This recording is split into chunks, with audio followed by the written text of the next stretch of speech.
សួស្តីថ្ងៃនេះខ្ញុំមានវីដេអូឃ្លីបមួយនឹងបង្ហាញអំពីរបៀបវាយ Unicode ខ្មែរឲ្យបានត្រឹមត្រូវក្នុងការវាយអត្ថបទដោយប្រើ Unicode ខ្មែរតម្រូវឲ្យអ្នកវាយទៅតាមលំដាប់នៃការប្រកបមិនមែនតាមលំដាប់នៃការសរសេរពីឆ្វេងទៅស្ដាំឡើយទូរស័ព្ទនឹងរៀបអក្សរតាមលំដាប់ដ៏ត្រឹមត្រូវបន្ទាប់ពីយើងវាយរួចហើយដើម្បីវាយបានលឿននេះគឺយើងត្រូវចងចាំនៅតួអក្សរនីមួយៗនៅលើគ្រាប់ចុចទូរស័ព្ទឲ្យបានច្បាស់គឺចាំទីតាំងវាថាតើតួអក្សរណានៅលើគ្រាប់ចុចណាហើយយើងត្រូវចងចាំនៅក្បួនមួយចំនួនដើម្បីពន្លឿនក្នុងការវាយរបស់យើងឲ្យបានលឿនក្នុងការវាយ Unicode គឺយើងមានក្បួនក្នុងការវាយដូចជា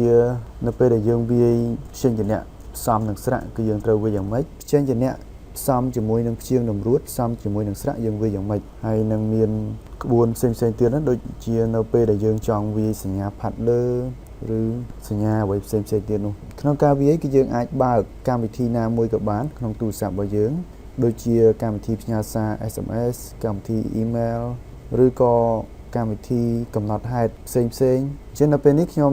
នឹងវាយនៅក្នុងកម្មវិធី Note បើឥឡូវនៅពេលនេះគឺខ្ញុំបានបើកកម្មវិធីនឹងរួចហើយខ្ញុំបង្កើតសញ្ញាឯកសារថ្មីមួយដោយចុចលើសញ្ញាលេខបូក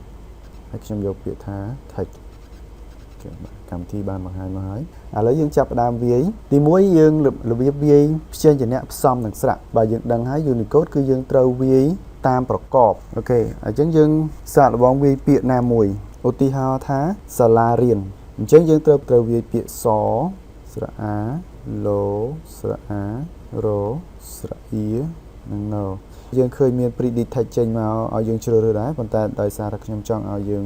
យល់ច្បាស់អំពីថាយើងវាយហ្នឹងវាបង្ហាញយ៉ាងម៉េចអញ្ចឹងគឺខ្ញុំវាយពាក្យមួយពេញតែម្ដងបាទគេយើងឃើញហើយគឺយើងវាយតាមក្បួនវាគឺព្យញ្ជនៈបូកនឹងស្រៈអញ្ចឹងព្យញ្ជនៈគឺត្រូវវាយមុនស្រៈ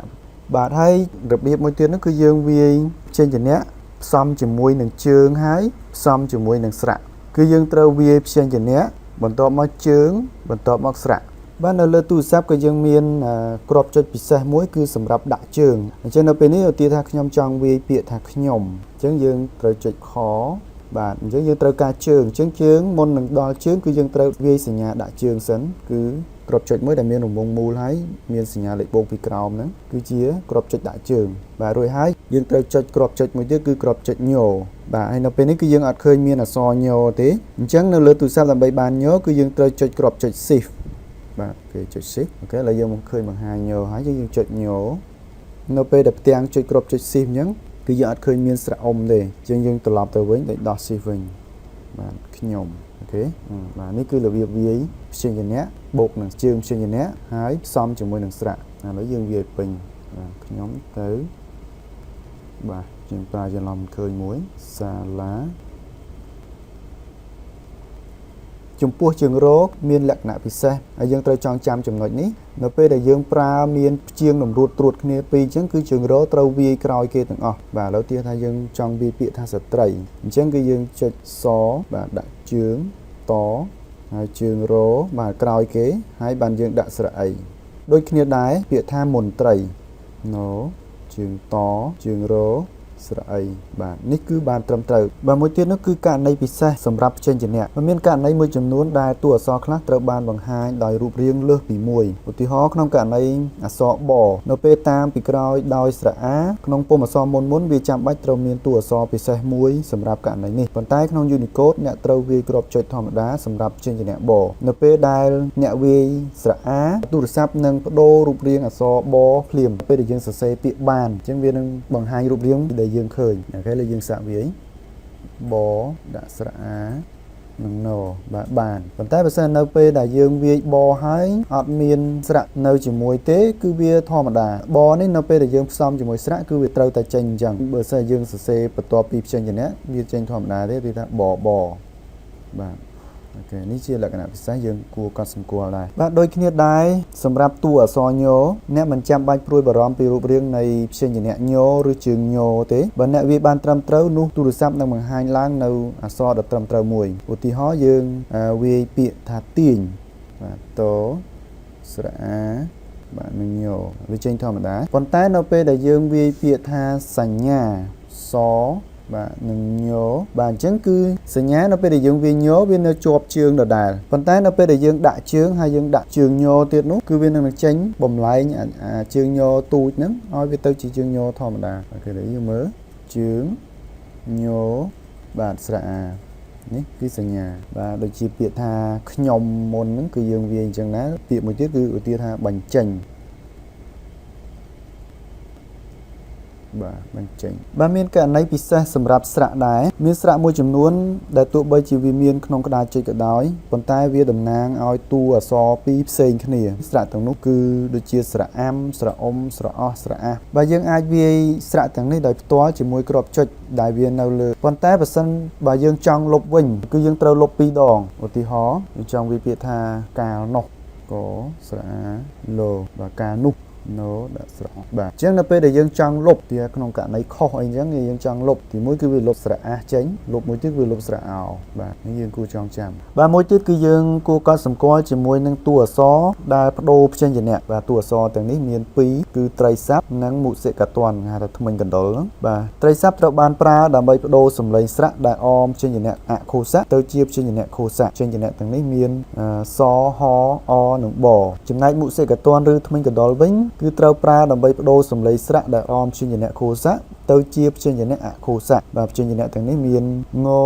ញម៉យោរនិងវបាទក្នុងករណីលើកលែងធ្មេញកណ្ដុរក៏ត្រូវបានប្រើជាមួយអក្សរបដែរបាទដើម្បីបដូរសំឡេងរបស់វាពីបទៅពហើយតួអក្សរបដូរព្យញ្ជនៈតែងត្រូវបានវាយនៅពីក្រោយព្យញ្ជនៈនិងជើងព្យញ្ជនៈប៉ុន្តែត្រូវវាយពីមុខស្រៈបាទយើងមើលសមាសធាតុដែលមានលំដាប់វាយដូចខាងក្រោមគឺយើងត្រូវវាយព្យញ្ជនៈបន្ទាប់មកជើងព្យញ្ជនៈបន្ទាប់មកតួអក្សរបដូរព្យញ្ជនៈបាទតួអក្សរបដូរព្យញ្ជនៈគឺមាន2មកហ្នឹងគឺត្រីស័ព្ទនិងមុសិកតន្ហើយបូកនឹងស្រៈបន្ទាប់មកគឺសញ្ញាក្រោយគេបាទឥឡូវយើងមើលទាំងអស់គ្នាឧទាហរណ៍ថាយើងចង់វាយពាក្យថាយ៉ាអញ្ចឹងយ៉ាគឺយើងត្រូវសរសេរយោបតក់2បាទគឺធ្មេញកដោហ្នឹងហើយនឹងស្រៈអានិងកឧទាហរណ៍យោសម្រាប់2បាទហើយដាក់ស្រៈអានិងយ៉ាបាទគឺព្យញ្ជនៈបាទមានពាក្យមួយទៀតឧទាហរណ៍ពាក្យថាពេងប៉ោះបាទបសម្រាប់2ស្រៈអេនិងងបសម្រាប់2ហើយដាក់ស្រៈអោះបាទពេងប៉ោះពាក្យមួយទៀតឧទាហរណ៍ថាយើងវាយពាក្យថាក្រុមហ៊ុនបាទអញ្ចឹងកជើងរស្រៈអុនិងមក្រុមបាទហហើយដាក់ត្រីស័ព្ទស្រៈអុនិងណបាទក្រុមហ៊ុនបាទពាក្យមួយទៀតឧទាហរណ៍ថាបុតបាទបត្រីស័ព្ទស្រៈអុនិងតឬក៏ស្រុបសជើងរត្រីស័ព្ទស្រៈអុនិងបមួយទៀតនៅពេលដែលតួអក្សរបដូរព្យញ្ជនៈត្រូវបានតាមពីក្រោយដោយស្រៈដែលមានទីតាំងនៅពីលើព្យញ្ជនៈឬដោយស្រៈអាំនោះតួអក្សរបដូរព្យញ្ជនៈត្រូវបដូរទីតាំងរបស់ខ្លួនដោយស្វ័យប្រវត្តិមកនៅក្រោមព្យញ្ជនៈហើយក៏បដូររូបរាងរបស់វាមកជាស្រៈអុបាទទាំងត្រីស័ព្ទនិងធ្មេញកណ្ដុរឬក៏មុសិកតន្នេះអញ្ចឹងគឺយើងមិនចាំបាច់វាយស្រៈអុទេឧទាហរណ៍យើងវាយពាក្យថាC គឺយើងត្រូវវាយសស្រៈអីនិងស្រៈអុអញ្ចឹងតាមក្បួនគឺយើងត្រូវវាយសត្រីស័ព្ទហើយនិងស្រៈអីអញ្ចឹងវានឹងចេញស្រៈអុដោយស្វ័យប្រវត្តិតែម្ដងឥឡូវយើងមើលទាំងអស់គ្នាបាទសត្រីស័ព្ទហើយយើងដាក់ស្រៈអីបាទគឺវាចេញ C ឲ្យយើងហើយបាទដូចគ្នាដែរពាក្យថាបៃអញ្ចឹងបៃគឺយើងអត់ប្រើត្រីស័ព្ទទេគឺយើងប្រើមុសិកតន្អញ្ចឹងបសម្រាប់2ហើយយើងដាក់ស្រៈអីបាទគឺចេញបៃឲ្យយើងបាទមានពាក្យមួយទៀតឧទាហរណ៍ថាពាក្យថាបនស៊ីអញ្ចឹងបណូជើងសបាទហើយយើងដាក់ត្រីស័ព្ទហើយស្រៈអីបាទគឺវាចេញមិនស៊ីឲ្យយើងហើយបាទហើយមានករណីពិសេសលើកលែងចំនួន3ចំពោះតួអក្សរបដូរព្យញ្ជនៈដែលមិនបានបដូរទីតាំងមកក្រោមទោះជាមានស្រៈនៅពីលើព្យញ្ជនៈនោះក៏ដោយឧទាហរណ៍វានឹងមិនបដូររូបរាងទេនៅពេលដែលស្រៈខាងលើជាស្រៈអំពីព្រោះបន្សំរវាងស្រៈអំនិងរូបរាងដែលបដូរមកក្រោមរបស់តួអក្សរព្យញ្ជនៈអាចច្រឡំនឹងស្រៈអុំប្រសិនបើមិនបានផ្សំជាមួយតួអក្សរបដូរព្យញ្ជនៈទេនោះតួអក្សរបដូរព្យញ្ជនៈនឹងស្ថិតនៅលើព្យញ្ជនៈដដែលឧទាហរណ៍ថាយើងចង់វាយពាក្យថាអ៊ុំអញ្ចឹងកុំច្រឡំអ៊ុំគឺយើងមិនមែនសរសេរស្រៈអ៊ុំទេគឺយើងសរសេរស្រៈអំគឺយើងសរសេរដាក់ថាអត្រីស័ព្ទប៉ុន្តែបើសិនយើងផ្សំជាមួយនឹងស្រៈអំគឺវាអត់បដូរទេបាទគឺវានៅអំបាទអ៊ុំដដែលពាក្យមួយទៀតឧទាហរណ៍ថាយើងចង់សរសេរពាក្យថាបិចអញ្ចឹងបិចបើសិនជាយើងសរសេរបដាក់ត្រីស័ព្ទគឺវាអត់ចេញជាតួអក្សរបដូរព្យញ្ជនៈទេបាទចំពោះបវានឹងមិនបដូររូបរាងនៅពេលដែលព្យញ្ជនៈត្រូវបានប្រើផ្សំជាមួយត្រីស័ព្ទអញ្ចឹងយើងចង់សរសេរពាក្យថាបិចបត្រីស័ព្ទ ស្រៈអេនិងកបាទវាអត់មានចេញបដូរខាងក្រោមទេឧទាហរណ៍យើងចង់សរសេរពាក្យថាអេបាទអញ្ចឹងយើងសរសេរអជើងហហើយត្រីស័ព្ទស្រៈអេរួចហើយមានស្រៈអាបាទមួយទៀតគឺចំពោះសញ្ញាមានសញ្ញា3ប្រភេទក្នុងភាសាខ្មែរដែលបង្កើតជាផ្នែកនៃព្យាង្គបាទទី1គឺរបាតហើយដែលមានសម្លេងស្មើនឹងការដាក់អក្សររនៅពីមុខព្យញ្ជនៈដែលវាស្ថិតនៅពីលើវាត្រូវបានចាត់ទុកខុសពីសញ្ញាដទៃទៀតរបាតតែងត្រូវបានវាយបន្ទាប់ពីព្យញ្ជនៈដែលវាស្ថិតនៅពីលើនិងមុខស្រៈដែលត្រូវវាយពេលប្រើរបាតព្យាង្គត្រូវមានទម្រង់បែបនេះគឺមានទម្រង់ព្យញ្ជនៈបូករបាតបូកស្រៈឬក៏សញ្ញាឧទាហរណ៍ថាយើងចង់សរសេរពាក្យថាពណ៌អញ្ចឹងគឺពបាទហើយបន្ទាប់មកណអញ្ចឹងរបាតគឺត្រូវនៅពីលើណអញ្ចឹងគឺយើងសរសេរបន្ទាប់គ្នាហ្នឹងបាទរបាតបាទពណ៌ពាក្យសក្ការៈបាទសក្ការៈភាសាសំស្ក្រឹតសករបាតសក្យៈបាទដូចពាក្យថាការបាសបាទកស្រៈអាបរបាតមុនហើយបានយើងដាក់ស្រៈជាក្រោយស្រៈអាសបាទការបាសបាទមួយទៀតគឺសារពេចសរបាតស្រៈអេជជើងញោបាទសារពេចបាទហើយសញ្ញាដទៃទៀតដែលត្រូវដាក់ពីលើព្យញ្ជនៈសំខាន់ហ្នឹងគឺមានដូចជាទណ្ឌឃាតសង្យោគអាស្ដាកក្បាតវិរាមនិងបន្តក់ជាធម្មតាគេមិនប្រើពួកវាផ្សំជាមួយស្រៈទេប៉ុន្តែក្នុងករណីដែលប្រើជាមួយស្រៈពួកវាគួរតែត្រូវបានវាយបន្ទាប់ពីស្រៈនិងមុខសញ្ញាមួយដែលនៅពីក្រោយព្យាង្គពេលប្រើជាមួយស្រៈអុសូមកុំច្រឡំជាមួយតួអក្សរបដូរព្យញ្ជនៈត្រីស័ព្ទឬក៏មុសិកទណ្ឌបាទយើងមានរូបមន្តដូចខាងក្រោមរូបមន្តវានោះគឺព្យញ្ជនៈបូកជើងបូកតួអក្សរបដូរព្យញ្ជនៈបូកស្រៈបូកសញ្ញាលើឬក៏សញ្ញាក្រោយឧទាហរណ៍ពាក្យថាលក់បាទលក់នេះគឺវាអត់មានព្យាង្គនំរោតអីទេគឺយើងវាយលកបន្តក់ហើយពាក្យថាទំព័រ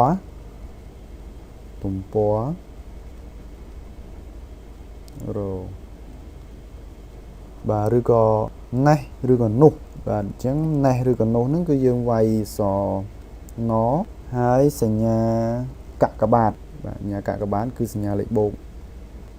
បាទណេះហើយដាក់ស្រៈអេសមកបាទស្រៈអាសមកណេះឬក៏នោះបាទណកក្បាតស្រៈអុសនោះបាទមានករណីលើកលែង2ដែលត្រូវបានប្រតិបត្តិដោយស្វ័យប្រវត្តិបាទយើងគួរតែកត់ចំណាំពួកវាផងដែរព្រោះជួនកាលការប្រើស្រៈលើអាចផ្សំជាមួយកក្បាតបាទដូចជាពាក្យថាអ៊ីបាទអដាក់ស្រៈអីហើយដាក់សញ្ញាកក្បាតបាទហើយដាក់ស្រៈអាស